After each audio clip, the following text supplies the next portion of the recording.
The words were so quiet I almost didn't hear them. Miss Angela leaned in close during pickup, her hand gently on my arm, and whispered 6 words that made my blood run cold. "Your son isn't safe here anymore." I stared at her, frozen in the busy daycare hallway, while other parents rushed past us, collecting their children, chatting about dinner plans, completely oblivious to the fact that my entire world had just tilted on its axis. Miss Angela was my 3-year-old son Ethan's teacher, the woman who had cared for him every weekday for the past year. The woman I trusted completely. And she had just told me he wasn't safe. What? I managed to whisper back, my heart pounding so hard I could hear it in my ears. She glanced around quickly, making sure no one was listening. "Not here. Can you come back after closing? 6:30? Please. It's important." I wanted to grab Ethan and run right then. I wanted to demand answers immediately. But something in Miss Angela's eyes, fear mixed with determination, told me she was risking something by even saying this much. So I nodded, my throat too tight to speak. If you've ever had someone you trust tell you something that turned your world upside down, you know that feeling of the ground disappearing beneath your feet. Please share your story in the comments. And if you're new here, please subscribe to support this channel. Your presence means everything. I went through the motions of collecting Ethan. He ran to me with his usual bright smile, showing me a painting he'd made, chattering about playing blocks with his friend Mason. I smiled and responded, but I was on autopilot. My mind was screaming. What did she mean he wasn't safe? Safe from what? From who? The drive home was a blur. My husband James was traveling for work, wouldn't be home until tomorrow. I was alone with this information, this fear, and I had to wait 3 more hours to understand what was happening. I fed Ethan dinner. I gave him a bath. I read him stories. And the entire time, my mind raced through possibilities. Was there a dangerous person at the daycare? Another child who was hurting him? A staff member? Had something happened that I didn't know about? Why hadn't Miss Angela just told me right away? At 6:15, I loaded a confused Ethan back into the car. "We have to go back to school, buddy." "Mommy forgot something." "My painting?" he asked hopefully. "Maybe," I lied, my hands gripping the steering wheel too tightly. When we pulled into the daycare parking lot, it was empty except for 2 cars. One I recognized as Miss Angela's. The other belonged to the director, Mrs. Kim. That made me even more nervous. Whatever this was, it was serious enough that the director was involved. Miss Angela was waiting by the door. She let us in quickly, locking it behind us. "Thank you for coming back," she said quietly. "Mrs. Kim is waiting in her office." I held Ethan's hand as we walked down the familiar hallway that suddenly felt sinister and strange. What was I about to learn? What had been happening to my son in this place I thought was safe? Mrs. Kim's office door was open. She stood when she saw us, her face grave. "Mrs. Peterson, thank you for coming. Please sit down." "Miss Angela, why don't you take Ethan to the toddler room to play? There are some new toys he hasn't seen yet." Ethan looked at me uncertainly. I wanted to keep him with me, to never let him out of my sight again. But I forced a smile. "Go ahead, buddy." "I'll be right here." He went with Miss Angela, and I heard them walk down the hall.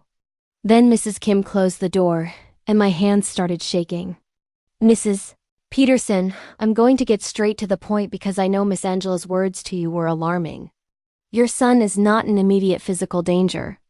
I want to say that first because I can see you're terrified." I let out a breath I didn't know I was holding, but my heart was still racing.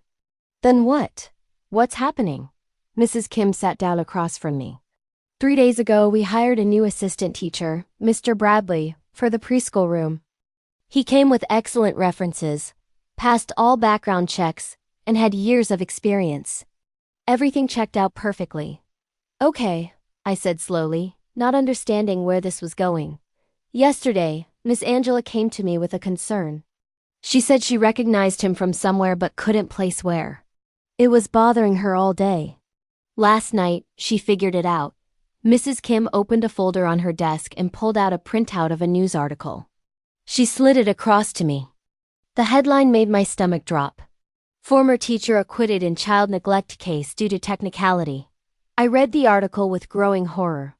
5 years ago, in a different state, a preschool teacher named Bradley Morrison had been accused of severe neglect. Multiple children in his care had been injured, left unsupervised, and emotionally traumatized. But the case was dismissed on a technicality related to how evidence was collected. He was never convicted. "This is him?" I asked, my voice barely above a whisper.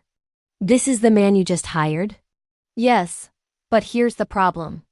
Legally, because he was never convicted, it doesn't show up on background checks. He changed states, and there's no formal record of wrongdoing. On paper, he's clean. But he's not clean," I said, anger rising through my fear. "He hurt children. Multiple children."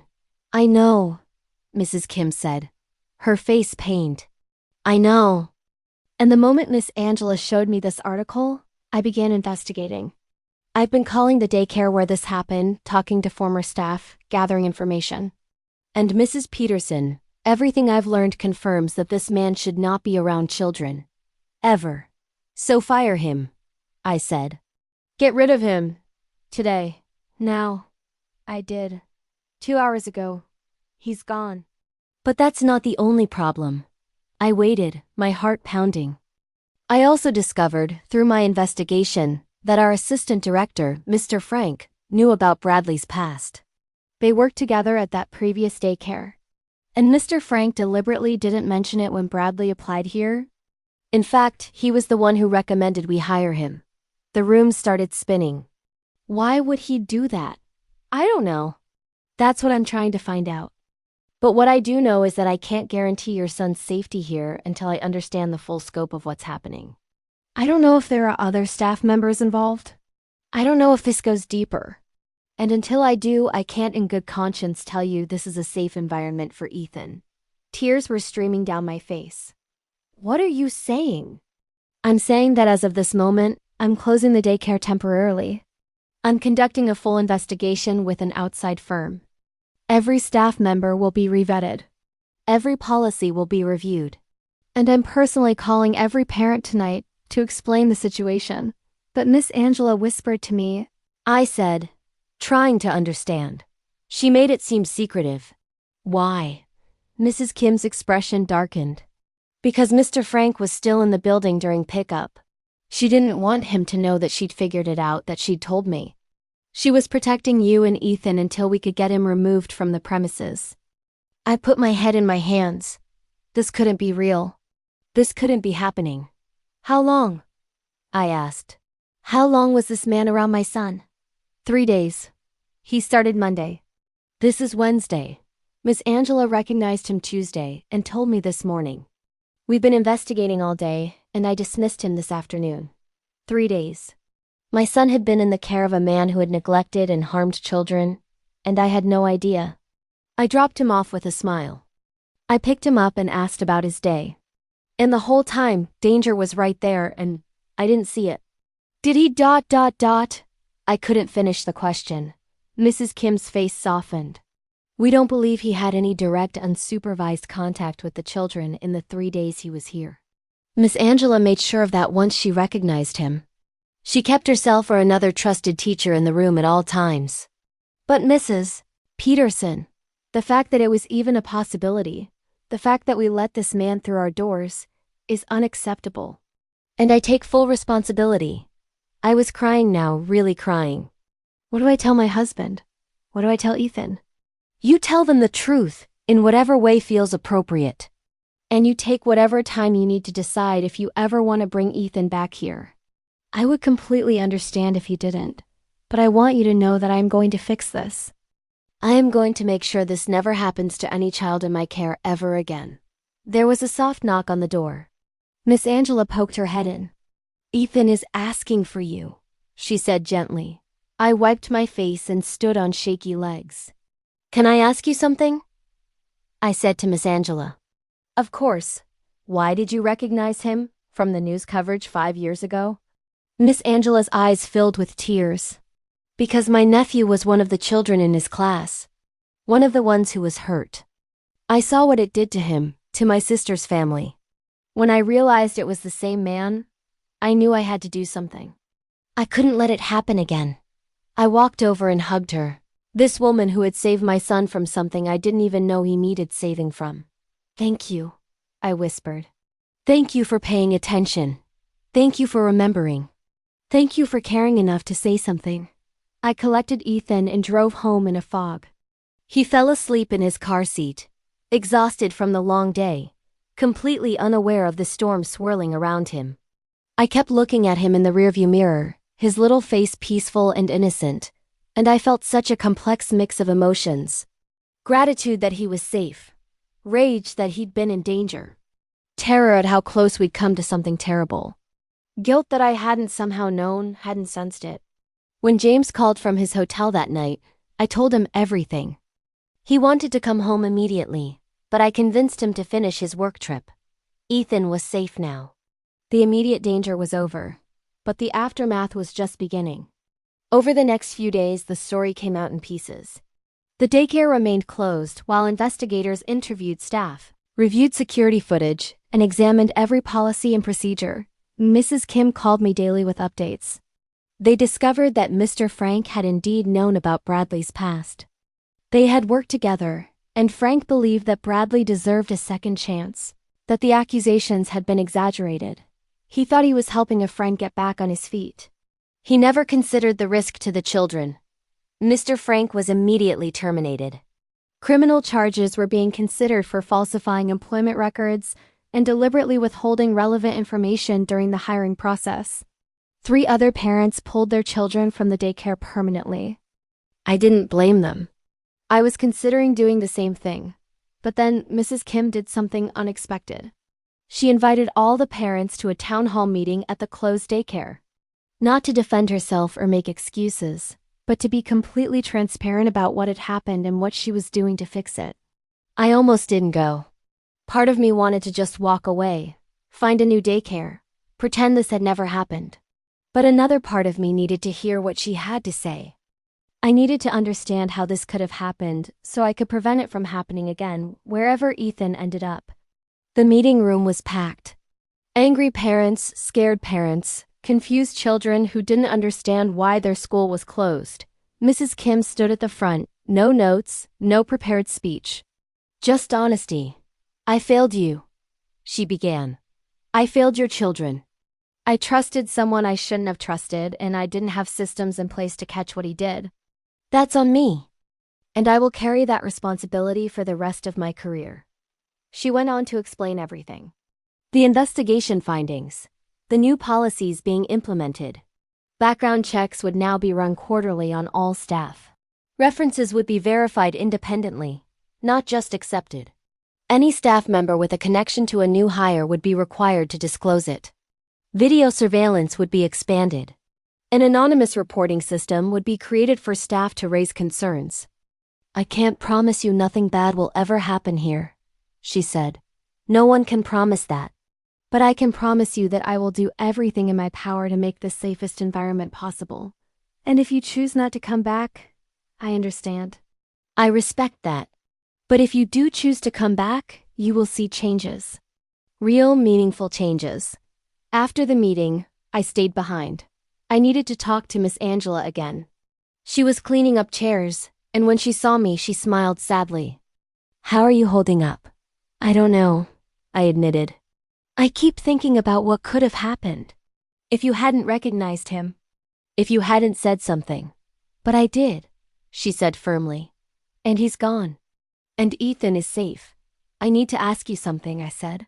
"That day during pickup, why did you whisper? Why didn't you just pull me aside and tell me everything?"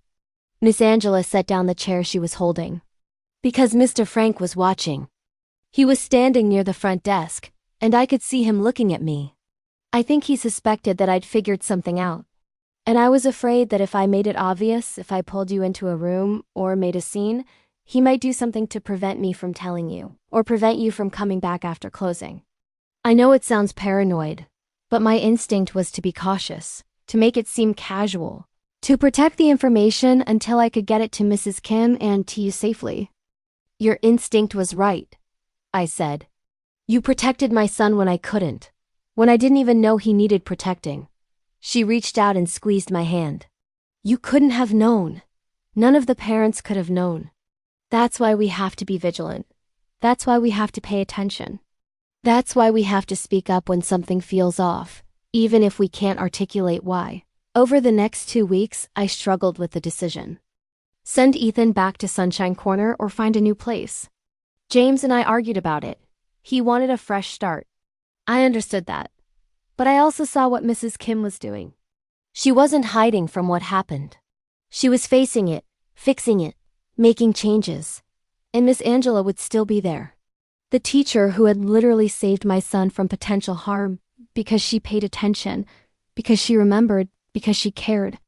I talked to other parents. Some were staying, some were leaving. There was no right answer. Just what felt right for each family. What finally decided it for me was a conversation with Ethan. I had been careful not to scare him, to explain that his school was closed for fixing things and making them better. He didn't know about Mr. Bradley. He was 3. He didn't need that burden. But one evening he asked me, "When do I get to see Miss Angela again?" "Do you miss her?" I asked. "Yes, she's my favorite teacher. She always sees me." Those 3 words. She always sees me. That's what Miss Angela had done. She had seen. She had noticed. She had acted. I called Mrs. Kim the next day. "We're coming back," I told her. "But I need you to promise me something." "Anything," she said. "Promise me you'll never stop being transparent. Promise me that if something happens, anything happens, you'll tell us. Not because legally you have to, but because it's the right thing to do." "I promise," she said, and I believed her. Sunshine Corner reopened 3 weeks after it had closed. The changes were immediately visible.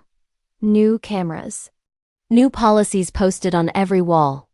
A parent advisory board had been created. Quarterly safety meetings were scheduled. But the biggest change was cultural. The staff was different. More alert, more communicative, more serious about their role as protectors. The parents were different too. More involved, more questioning, more present. Ethan's first day back, I stayed for an hour. Miss Angela didn't mind. Several parents did the same thing. We needed to see with our own eyes that our children were safe. And slowly, over days and weeks, trust began to rebuild. It's been 6 months now. Ethan is thriving. He loves his school, his friends, his teachers. And I'm not the same parent I was before. I pay more attention. I ask more questions. I trust my instincts more. I also started volunteering monthly in the classroom. Not because I don't trust the teachers, but because I want to be present. To be part of my son's world. To see what he sees. And I'm grateful every single day for Miss Angela. For her courage to speak up. For her willingness to risk making things awkward or uncomfortable in order to protect children. For her memory of what had happened to her nephew. And her determination to prevent it from happening again. Last week, I thanked her again. She smiled and said something I'll never forget. "This is what we signed up for when we became teachers. Not just to teach ABCs and colors, but to be guardians. To be the ones who notice. To be the ones who speak up. To be the ones who stand between children and harm, even when it's scary, even when it's hard." That whisper in the hallway changed everything. It changed how I parent. It changed how I think about trust and safety. It changed what I expect from the people who care for my child. I used to think that choosing a good daycare was about cleanliness and curriculum and credentials. And those things matter. But what matters more is this. Do the teachers pay attention? Do they remember? Do they speak up? Are they willing to have difficult conversations? Are they willing to risk being wrong in order to keep children safe? Miss Angela was willing. And because of that, my son is okay. Not just physically safe, but emotionally untouched by something that could have scarred him. Because she acted quickly before anything could happen. I think about the alternate timeline. The one where Miss Angela doesn't recognize Mr. Bradley. Or recognizes him but doesn't say anything because it seems awkward or she's not sure. Or tells someone but it gets dismissed or ignored.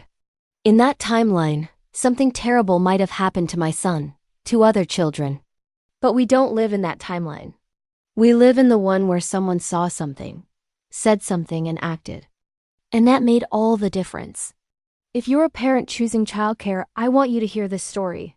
Background checks matter. References matter.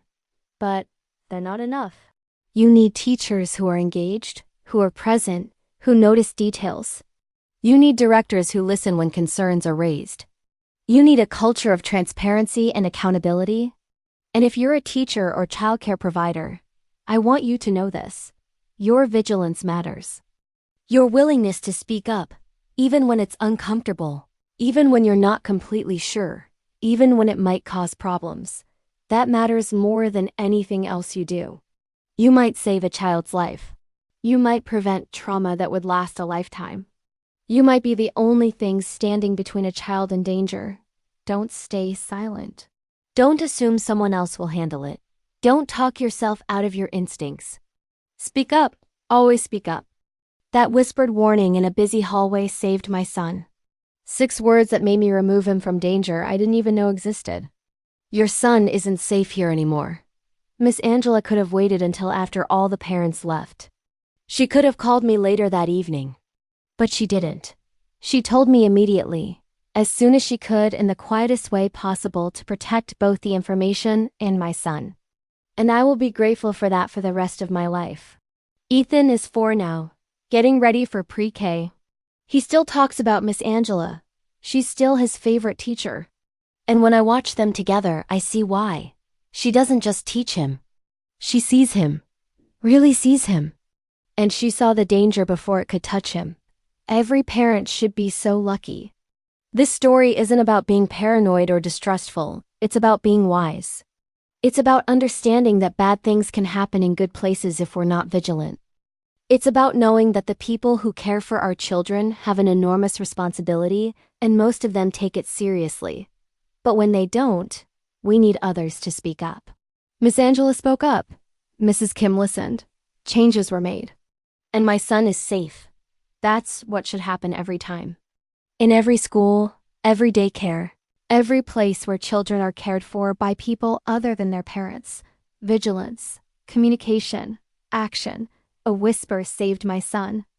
And I'll spend the rest of my life making sure other parents know to listen for whispers too, to pay attention, to ask questions, to never assume everything is fine just because it looks fine on the surface. Because sometimes the most important warnings come quietly. And if we're not listening, we might miss them. Listen. Always listen. If this story resonated with you, please share it. Tag a parent who needs to hear about the importance of vigilance. Tag a teacher who has the courage to speak up. Let's make sure every child has someone watching over them who will notice, who will remember, who will act. And please subscribe if you haven't already. These stories need to be told. These lessons need to be shared. Thank you for being here. Thank you for caring about the safety of children. That whisper changed everything. And I hope it changes something for you too.